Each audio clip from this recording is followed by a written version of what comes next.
So this is a new question coming from LeetCode, problem number 86, partition list. Given the head of the linked list and a value x, you have been given a value x. Partition it such that all the nodes less than x come before and all the nodes greater than x comes after it. Okay. For example, if the value is of x is 3, all the nodes less than 3 should come before 3 and all the values are greater than or equal to 3 should come after 3. That is the expectation of this problem.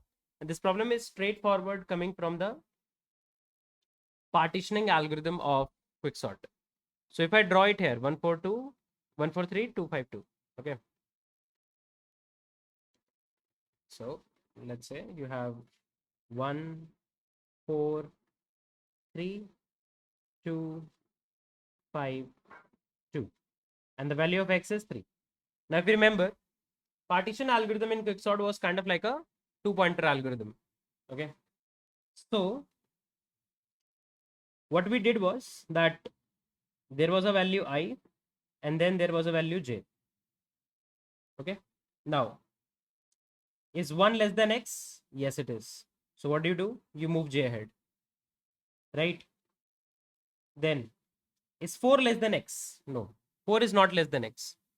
So what we expect to do is that we need to make sure that 4 is removed from this place. Why? Let's think about it like this. Let's say you have a region where all the values are less than x. Okay. Let's say this is the region where all the values are less than x. Okay. Now, if you get a value, another value which is less than x, what do you want is you want to include this value less than x inside this region. But if you get a value.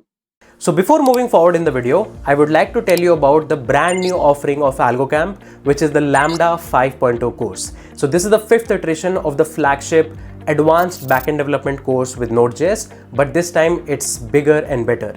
This time AlgoCamp has introduced a lot of new projects. The whole ecosystem is going to be more AI powered. There are projects including Lovable Clone, your own AI fitness tracker, own AI interview planner and interview prep, I would say, tool.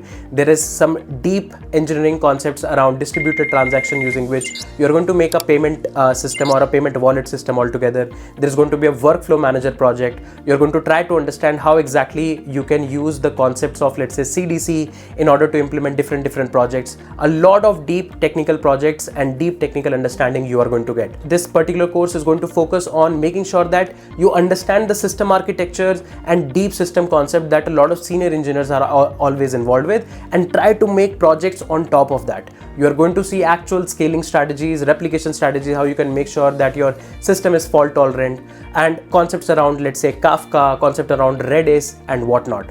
There is so many different projects that are actually added, including a WhatsApp system, something like a Netflix-like system, a Twitch-like system, a lot of AI-powered tools. We are going to actually make something like Lovable Clone and whatnot.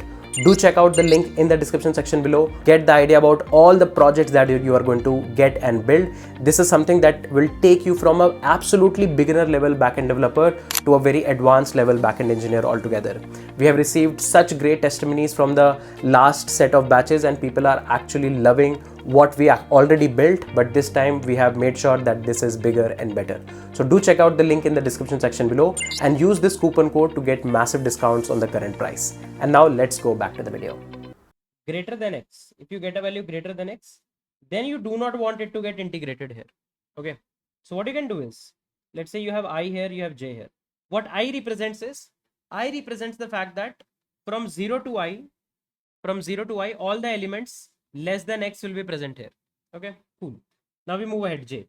Is 4 less than x? No. That means we do not want 4 to be part of this region. Is 3 less than x? No. Is 2 less than x? Yes, 2 is less than x. So what we are going to do is, we want to move 2 such that this becomes part of this region. How can we do that? We'll do I++. We'll swap 2 here. We'll swap 4 here.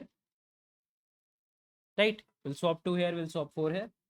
And then now can you see everything less than x is in the range 0 to I. And we move ahead. We have 5.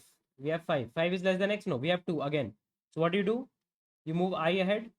Then you somehow try to swap these two values. Can I say that? Okay.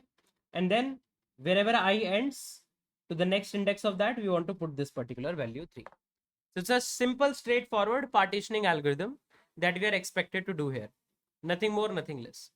Now the only thing that you have to do is you have to manipulate this problem such that it is coming from the world of linked list. Now in the world of linked list, you cannot just directly swap the values, right? What you're expected to do is you are expected to modify the nodes. Okay. You are going to preserve the relative order also, and you are going to modify the nodes. For example, just think about it. If this 4 and this 2 are expected to be swapped, you cannot just swap the values. You have to swap the nodes. You have to swap the nodes. If you have to swap the nodes, that means, let's say this node was 4, this node was 2. You need to swap them. That means you need to get access to the previous node of them. You need to get access to a node previous to them. Can I say that? Then only you will be able to swap. So if you have access to the node 3 and 1, then only you can connect 1 dot next here, 3 dot next here, and so on. You have to do the manipulations.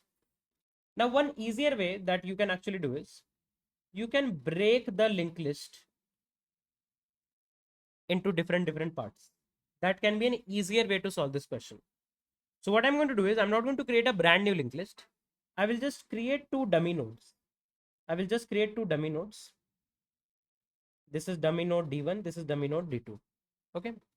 And what I'm going to do is, let's say, instead of all of this,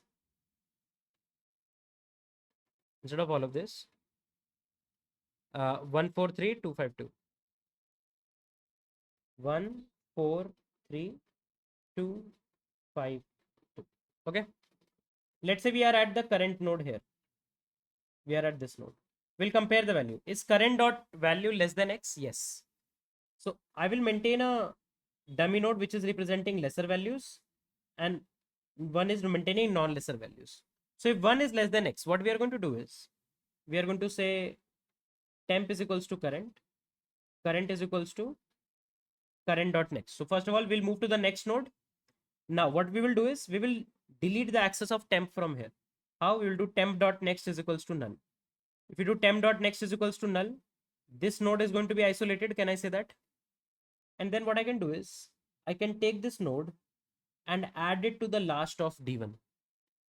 Add it to the last of D1. Then we are at 4. Is 4 less than x? No. So what we are going to do is we are going to take it as temp current is equals to current dot next.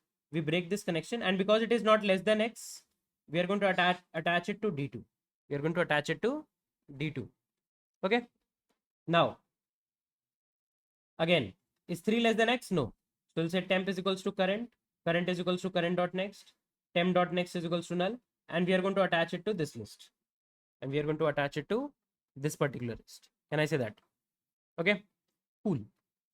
And then we have a 2 here.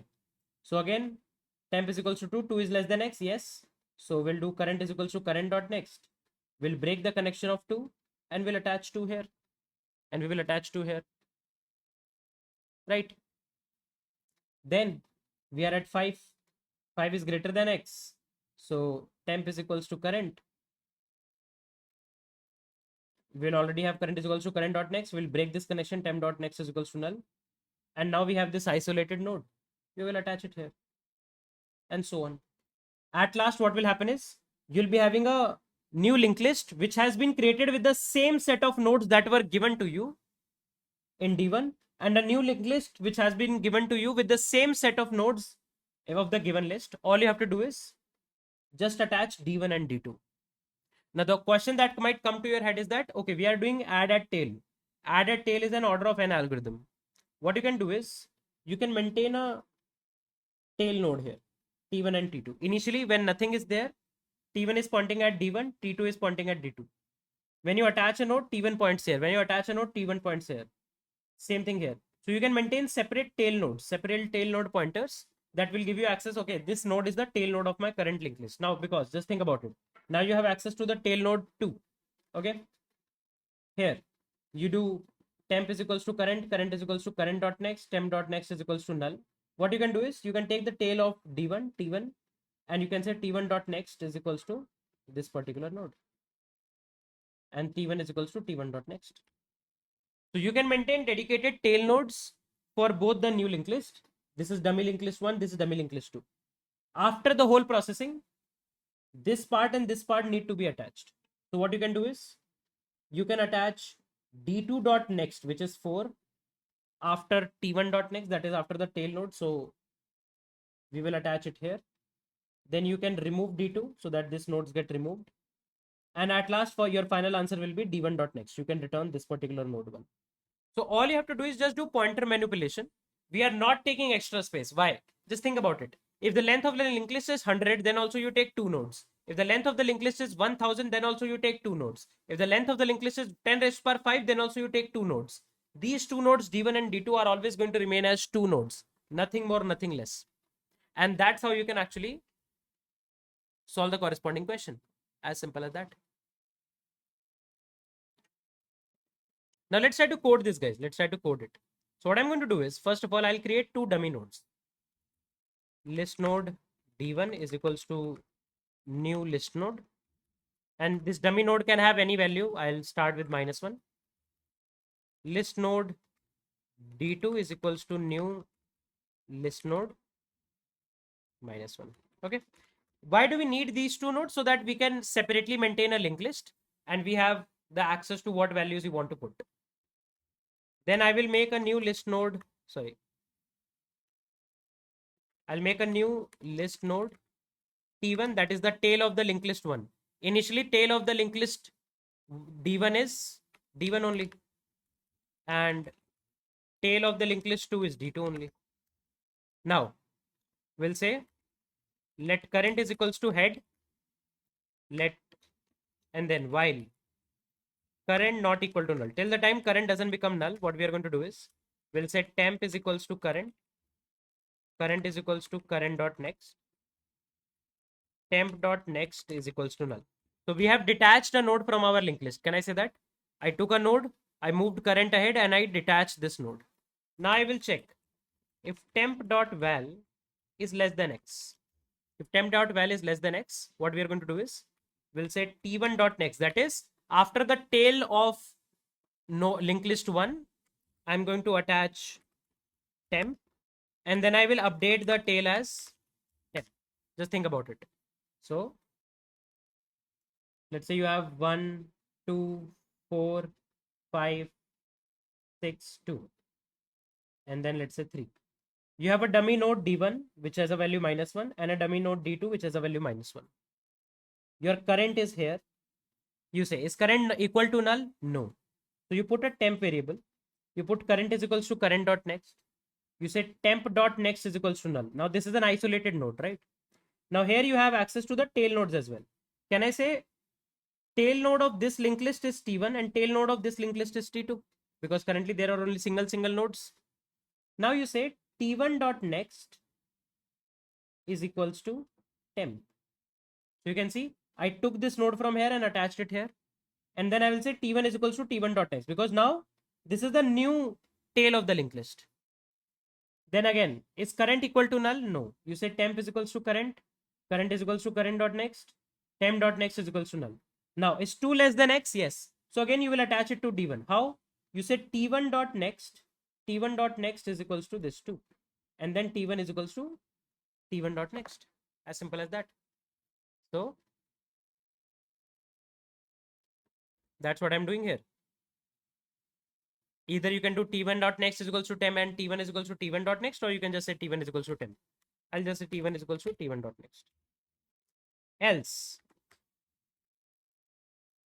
t2 dot next is equals to temp, t2 is equals to t2 dot next. Okay. Now at last, what is going to happen is you have to attach the two linked list. So I will say t1 dot next is equals to d2 dot next, because you don't want to attach d2, you just want to attach d2 dot next, right? So just think about it. Let's say you will, at last what will happen is 5 goes here, 6 goes here, and 3 goes here, 4 also goes here. 1 second. 4 also goes here, and 2 goes here. Okay. Cool. So this is going to be the final situation. T1 is here and T2 is here. This whole original linked list will be already here. Okay. This is the final situation. Now what do you want? You want to connect T1 with D2 dot next, because this is T2. This is T2, right? What is D2 dot next? 4. So you want to connect 2 and 4. So that's what I have done, right? That's what I have done. I've made T1 dot next is equals to D2 dot next. Very good. Then I will say I have connected these two. Now I do not need this connection. So I'll say D2 dot next is equals to null, so that I can break this connection. Let's do that. D2 dot next is equals to null.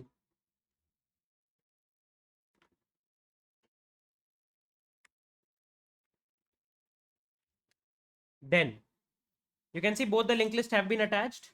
This has been removed. Now what is your final answer? Your final answer is starting from the linked list 1, this. How do we get access to 1? 1 is D1 dot next. Okay. So we'll say list node result is equals to D1 dot next. So this is the result. And before we return the result, we should detach D1 and this result. This is result. How do we detach it? I will say D1 dot next is equals to null. I have detached it, and then I will return result. As simple as that. If I run the code, let's see what happens. Sorry, I somewhere wrote let. This is list node.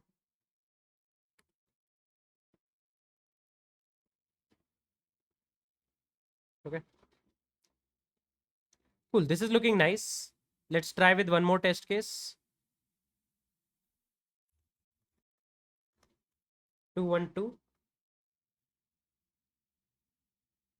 This is good. And let's try with empty linked list.